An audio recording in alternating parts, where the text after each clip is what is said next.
गलत परसेप्शन बन गया, मैं मुख्यमंत्री बने रहना चाहता था। गहलोत बोले, सीपी जोशी से मेरे संबंध अलग तरह के, जिंदगी भर अलग तरह के ही रहेंगे। सीएम अशोक गहलोत ने चुनावी साल में सचिन पायलट से खींचतान खत्म करके एकजुटता का दावा किया है। गहलोत ने अपने बारे में चल रही सियासी धारणाओं के बारे में भी नए खुलासे किए हैं। गहलोत ने किसी जमाने में सियासी कॉम्पिटिटर रहे सीपी जोशी को अपनी कमजोरी बताया है।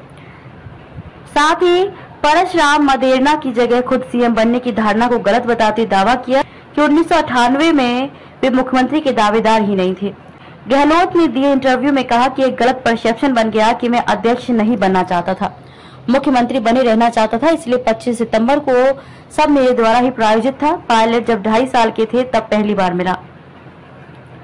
पायलट से पहली बार मुलाकात के सवाल पर गहलोत ने कहा कि जब सचिन 2.5 साल के थे तब मैं उनके यहाँ पहली बार गया था।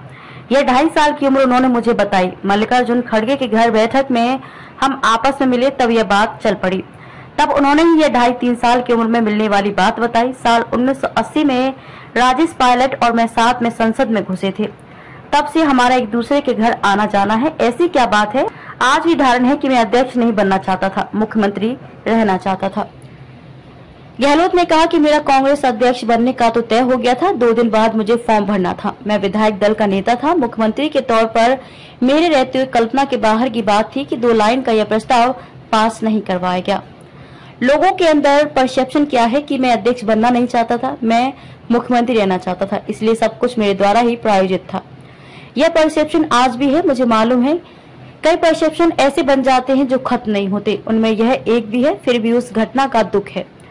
परशुराम मदेरणा सीएम उम्मीदवार ही नहीं थे। परशुराम मदेरणा और सीपी जोशी की उम्मीदवारी के बावजूद 2 बार सीएम बनने के सवाल पर गहलोत ने कहा कि सच्चाई ये है कि परशुराम मदेरणा मुख्यमंत्री पद के उम्मीदवार ही नहीं थे। मदेरणा साहब को हेल्थ प्रॉब्लम थी, उनकी एंजियोप्लास्टी बिगड़ गई थी, वे कोई उम्मीदवार नहीं थे। जब मैं जीतकर उनके पास पूछने के लिए गया तो उन्होंने साफ कहा कि मैं उम्मीदवार ही नहीं हूं, तुम जाओ, जब फॉर्मेलिटी होने लगे तो मुझे सूचना करना, मैं वहां विधायक दल की मीटिंग में आ जाऊंगा। मदेरणा ने अपने सबसे बड़े फॉलोअर प्रद्युमन सिंह और उनके दामाद हरेंद्र मिर्धा को मेरे पास भेज दिया। प्रद्युमन सिंह बाद में वित्त मंत्री बने। इस माहौल में मैं मुख्यमंत्री बना था।